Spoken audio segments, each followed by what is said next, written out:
வடக்கு ரோடு, தெற்கு ரோடு, பசுமனை வைத்து வீடு கட்டுறதற்கு உண்டான அளவு 28.4க்கு 35.5.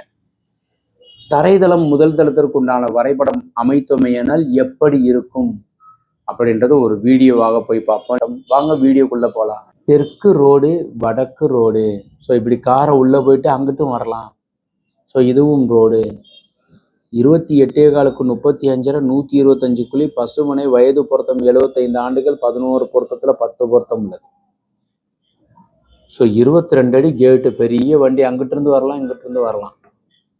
ஸோ அதில் வாசல் வடக்கு வாசல் உச்சஸ்தானத்தில் வச்சிருக்கு. ஸோ ஹாலுக்கு உண்டான அமைப்பு கன்னி மூலை பெட்ரூம், 16க்கு 11.25 பீரோ வைக்கிறதுக்கு உண்டான அமைப்பு, கட்டலுக்கு உண்டான ப்ரொவிஷன், இந்த பெட்ரூமுக்கு உண்டான ட்ரெஸ்ஸிங் டாய்லெட், அக்னி மூலை கிச்சன். ஹாலில் இருந்து கன்னி மூலை சார்ந்ததுல பூஜை அறை, அனதர் 1 பெட்ரூம், டாய்லெட்டு, வாயு மூலையில் டாய்லெட்.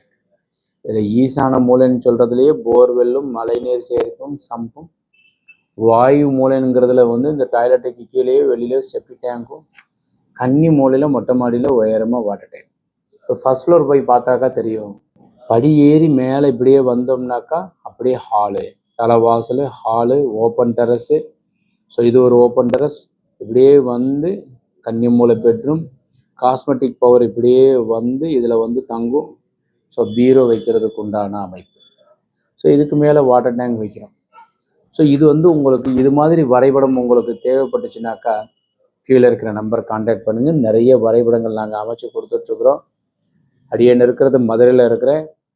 வரைபடம் திருத்தம் வேண்டும் என்றாலும் கேட்டு தெரிந்து கொள்ளலாம், பெற்றுக்கொள்ளலாம். வணக்கம். சிவாய நமः.